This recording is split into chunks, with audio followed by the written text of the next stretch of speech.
It is for this reason that the resonance of the original reading, that was also impacted by the date on the document as it was observed at the time, reaffirms the cause of concern regarding the fact that now the documents appear to reflect a sort of swap or substitution of similar reports, but reports that come from different sources of authorization and now reflect findings outside of the original sequence of reportings.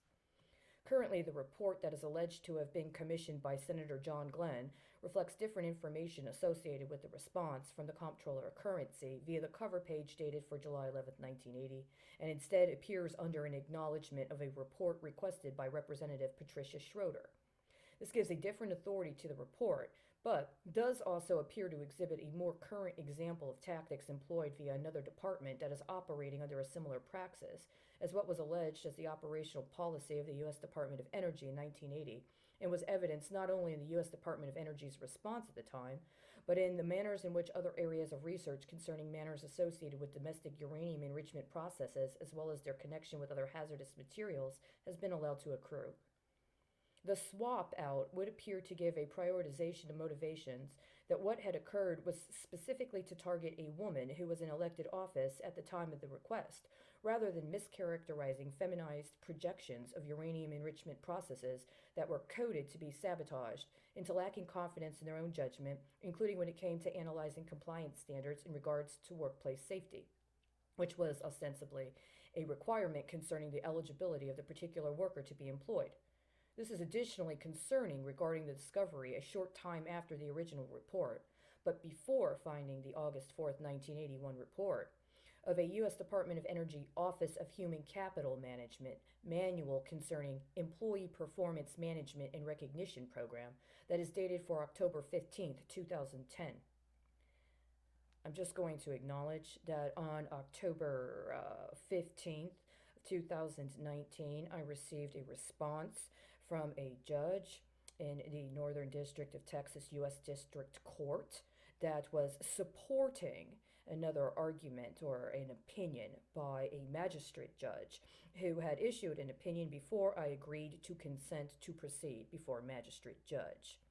That's what I would call disclosure. Is it appropriate in a report around uranium enrichment facilities and the treatment of workers? I do believe it is, actually.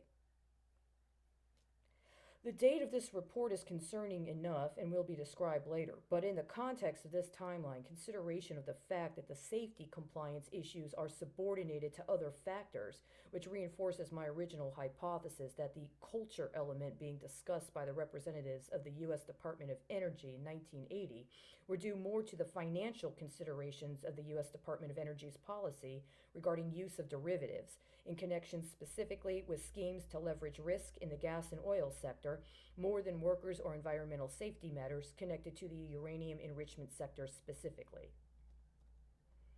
It is important to identify a few factors in the timeline, starting with recognition as recently as April of 2020 that the laws of the state of Texas require there to be a formal process regarding engaging limited liability corporations in any sort of derivative proceedings that preclude actual engagement of the derivative processes until the 91st day. Section 101.452 of the Texas Business Organizations Code. The question remains as to what would be a justification for engaging individuals in derivative actions, including via access to resources that may be able to be coded as derivatives, or included in inventories that can provide collateral in consideration of the derivatives process, without an explicit act of individual incorporation and the accountability of a corporate process to protect the individual from disabuse. If one is an employee of a facility, including a government agency or an agency that necessarily must engage around safety or other standards processes, that engages in use of derivatives, then what protections are there for preventing abuse of those who are able to engage in the economic incentivization and decision-making processes around economic valuation and efforts to prevent the contrived or illegal accrual of liability?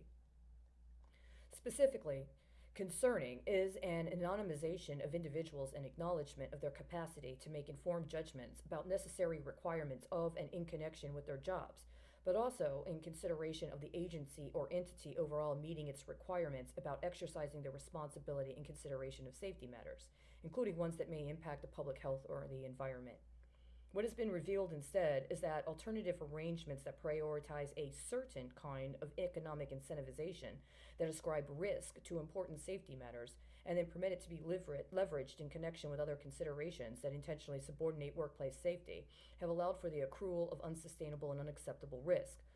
Not only that, but by refusing to distinguish between necessary boundaries around accessing materials or techniques specific to one sector and explicitly defined as within the accountability and security structure of that sector, this leveraging has encouraged a culture of intentional violation of basic safety standards in efforts to compete for acknowledgement of higher risk performance indicators that are inappropriate to the sector under consideration.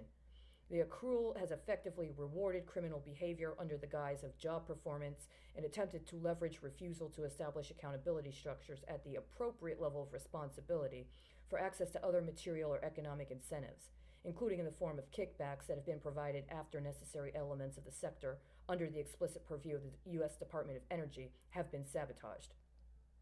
In 1980, the Office of Comptroller of Currency's concerns regarding the hierarchy and priority concerning workplace safety issues meant one thing. Over the intervening nearly 40 years, it has come to accrue to something of greater magnitude. Hence, the intentional efforts to undermine the acknowledgement of worker safety considerations while workers are on the job has a direct correlation with refusal to acknowledge other forms of environmental safety when it comes to the responsibility of the U.S. Department of Energy to engage with other aspects of the energy sector. That the major considerations include acknowledging the need to have an occupational safety department within the U.S. Department of Energy that responds directly to concerns about workplace safety, including in manners that factor in exposure to contaminants, workplace accidents, and days of work missed by workers either because they are sick or because the facility needs to be closed down, end up becoming a matter for outsourcing to another private entity in the form of insurance billings connected to treatment or payouts on damage. The question then must turn to the manners in which the insurance sector intersects with the energy sector in other manners. A, in order to expose intentional sabotage of appropriate legal standards regarding workplace safety, and B, in order to expose efforts to avail others of financial benefits resulting from intentionally orchestrated accidents or developments allowed to occur due to willful negligence. In this regard, that this specific investigation began with the consideration of a 2019 audit of the U.S. Department of State's compliance with the Data Act of 2014 is instructive and, I contend, evidentiary of a long-term effort to intentionally leverage worker safety and other matters connected to health and speculation concerning orchestrated volatility involving the energy sector. 11:22 p.m. Central Standard Time, July 10th, 2020.